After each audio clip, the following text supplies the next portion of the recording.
হাবিলদার সাহেব, চালান না আসার কথা কোথায় চালান আপনার? এই, আপনি গাড়ি ঘোরাচ্ছেন কেন? দাঁড়ান দাঁড়ান, আপনি রিক্সা ঘোরাচ্ছেন কেন? আমি আসলে ভয় পেয়ে গেছি পুলিশ দেখা। আমরা তো আপনাদের মতো সাধারণ মানুষ, আমরা তো বাঘ আর ভাল্লুক না, মানুষ তো। তাছাড়া আজকে আমরা একটা চোরাচালান ধরার জন্য অপেক্ষা করছি। কি কোন স্যার, চোরা চালান?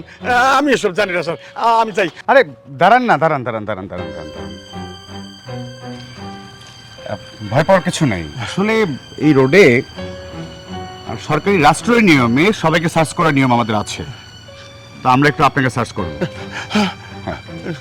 স্যার আমার কাছে কিছু নাই, একটু দেখি আপনাকে, কিছু নাই। দেখি। না স্যার, আমার কাছে কিছু নাই স্যার।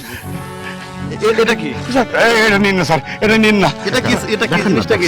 স্যার আমার আমার মায়েরটা অসুস্থ, বাস আমার মায়ের জন্য রুটি নিলাম স্যার। স্যার, রুটি?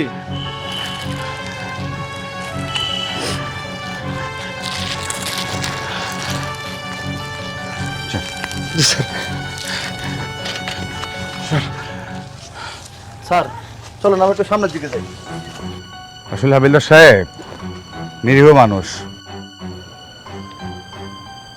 স্যার, হ্যাঁ, পুলিশ দেখে ভয় পাওয়ার কারণটা কি? আসলে কি নিরীহ মানুষ পুলিশ দেখে ভয় পাওয়ার কারণ, সব পুলিশ তো এক না। কিছু পুলিশের খারাপ ব্যবহার, নির্যাতন, দোষ তো আর সরকারের না। জি স্যার। কিছু পুলিশের জন্য এই মানুষগুলো আমাদেরকে খুব ভয় পায়। যাই হোক, স্যার চলুন সামনের দিকে যাই। হাবিলদার সাহেব, জি স্যার। রুটি তো পাঁচ করবে টিপলি, তাই না?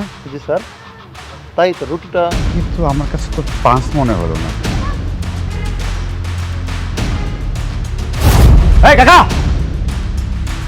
এই দাঁড়ান।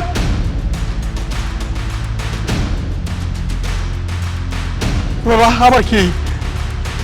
আবার কিছু না, একটা কথা শুনছিলেন আপনি, ওই বনে বানের পানি আসছে, বাঘ উঠছে গাছে, ব্যাঙ্গে এখন পানির মধ্যে নাচছে। কাকা রুটিটা একবার দেখি। বাবা বাবা বাবা দেরি হতেছে বাবা। আচ্ছা চল, রুটি বের কর, দাঁড়ান দাঁড়ান বের কর, বের কর, বের কর। দাঁড়ান দাঁড়ান।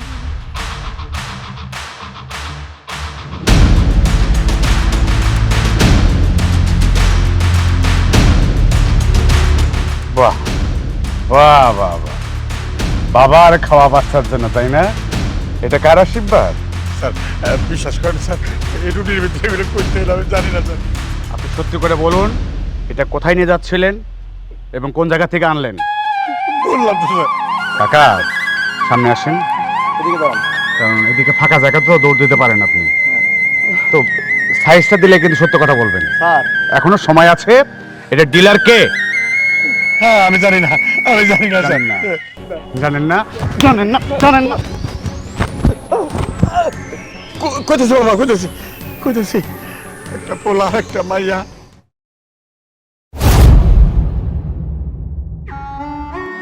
আর কোন ব্যবস্থা? এই রিক্সা আছে। এই ওমা যাবা? না বাবা, আজব তো, আপনি রিক্সা চালান, আপনি কেন যাবেন না? বাবা আমার মনটা খারাপ, আপনি অন্য রিক্সা নিয়ে যান। আর আশেপাশে তো কোথাও রিক্সা পাচ্ছি না, এই জন্য তো আপনাকে বলতেছি। আর চলেন না একটু। আমি যাবো না বাবা। আচ্ছা, আপনার মন খারাপ তো রিক্সা নিয়ে কেন বের হইছেন? আচ্ছা কি হয়েছে একটু বলেন তো। বাবা রে, বাইরে ছিলাম, আমার আমার মায়াটার ক্যান্সার, তো আমাদের অনেক টাকার দরকার। তাহলে আপনার মেয়ের চিকিৎসার জন্য তো অনেক টাকার প্রয়োজন।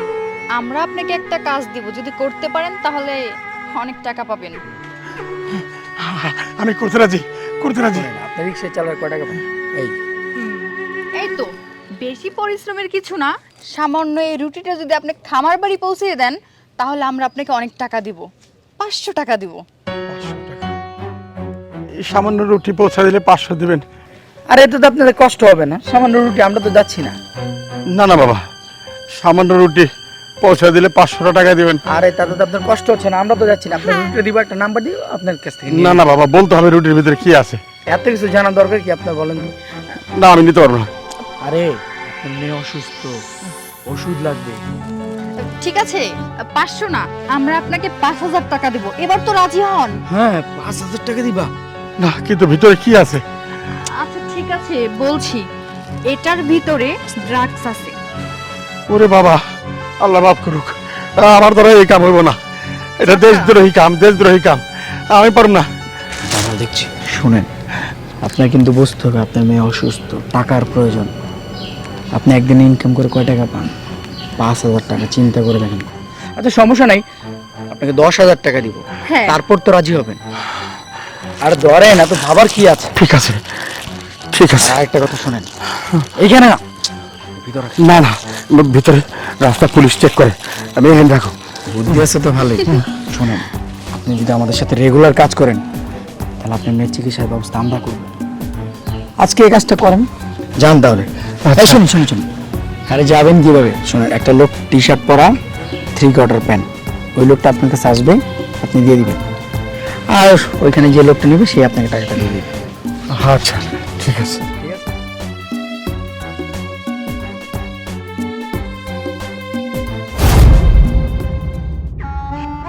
কাকা, কারণ বুঝতে পারছি, সামান্য কয়েকটা টাকার জন্য আপনার সততা, শিষ্টাচার, সঙ্গে রাসূল পাকের সুন্নত রেখেছেন আপনি। দেশ, সমাজ, প্রজন্ম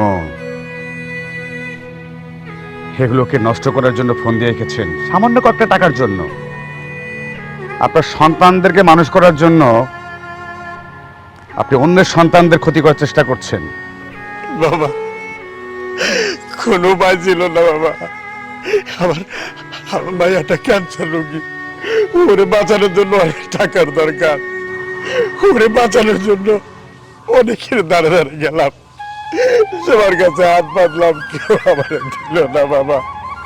আমি উপায় তো না দেখা এই কাজটা করলাম, যাতে যাতে আমার মায়েরটা বাঁচাতে পারি। চাচা, যত কিছু বলেন না কেন আপনি, তবু রাষ্ট্রবিরোধী কাজ করেছেন। আপনি জানেন নিজে এটি অপরাধ, তাহলে পালাবেন কেন? আর আমি যে আপনার গায়ে হাত তুলেছি, আপনার গায়ে তুলিনি, আপনার অপরাধের গায়ে তুলেছি আমি। মাফ করে দিবেন, তাহলে জনতা আমাদেরকে খুব খারাপ বলে। কেন তুলেছে এটা বলে না। স্যার, এত কথার দরকার নাই, ওনারা থানায় নিয়ে চলেন। ওনাকে তো নেবই, সেই সঙ্গে এগুলো ডিলার যে, এগুলো গডফাদার যে, যেগুলো বিয়ের আগের সন্তান, ওই নারীর সন্তানগুলো আরেক নারীর সন্তানকে নষ্ট করবে। কাকা, চাপ চাপ, আপনি অপরাধ করেছেন, রাষ্ট্রবিরোধী কাজ, এটি অপরাধ, আপনি ভালো করে জানেন।